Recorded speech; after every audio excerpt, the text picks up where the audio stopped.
In 1901, a group of sponge divers were sheltering from a storm off the small Greek island of Antikythera, between Crete and the mainland. While waiting for the weather to clear, they decided to dive on the ancient shipwreck they had spotted on the seafloor.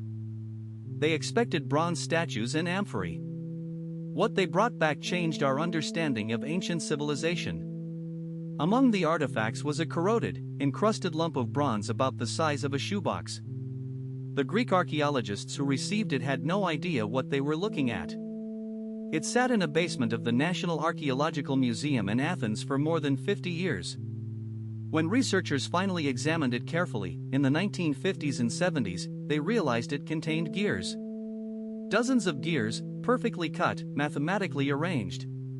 The machine they had recovered was not from the medieval Islamic world or Renaissance Europe. It was from the 2nd century BC, the time of Caesar and Cicero. Nothing like it would be built again for 1400 years. This is the Antikythera mechanism, the world's first computer. The shipwreck itself dates from approximately 60 BC. The vessel was a Roman cargo ship sailing from somewhere in the eastern Mediterranean, possibly Rhodes or Pergamon, carrying luxury goods to Italy. We do not know who owned the cargo or who was on board. We know they all drowned, because human remains were recovered alongside the bronze and marble. The mechanism appears to have been one of the most valuable items on the ship. It was housed in a wooden case roughly the size of a modern shoebox, with bronze dials on the front and back, and a hand crank on the side. When the crank was turned, the gears inside drove pointers across the dials, displaying astronomical information. Imagine an ancient laptop. That is what the cargo was carrying.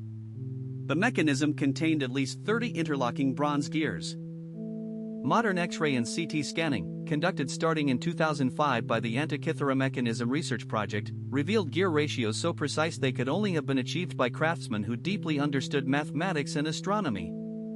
The front dial showed the position of the sun and moon against the 12 signs of the zodiac. A small ball indicated the phase of the moon. The back of the mechanism had 2 more dials.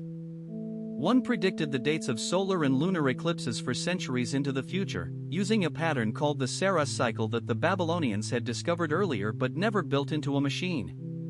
The other dial tracked the 4-year cycle of the ancient Olympic Games and other Pan-Hellenic festivals. The astonishing part is the math. The gear ratios are not approximations. They are precise to a degree that requires understanding heliocentric and geocentric calculation, including the elliptical motion of the moon, which would not be formally understood by European astronomers until the work of Johannes Kepler in the early 1600s. Yet here it is, 2,000 years before Kepler, in a Roman cargo ship. So who built it? The leading theory points to the school of the Greek astronomer and mathematician Hipparchus, who worked on the island of Rhodes in the 2nd century BC. Hipparchus is credited with developing the mathematical models the mechanism uses. The mechanism is also marked with what appears to be a Corinthian-style calendar, suggesting it was made for a wealthy patron in a Corinthian colony, possibly in Sicily or Epirus.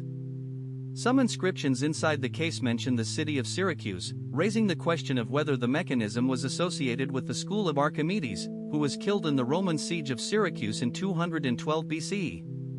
We do not have a confirmed maker. We do have evidence that this technology was not entirely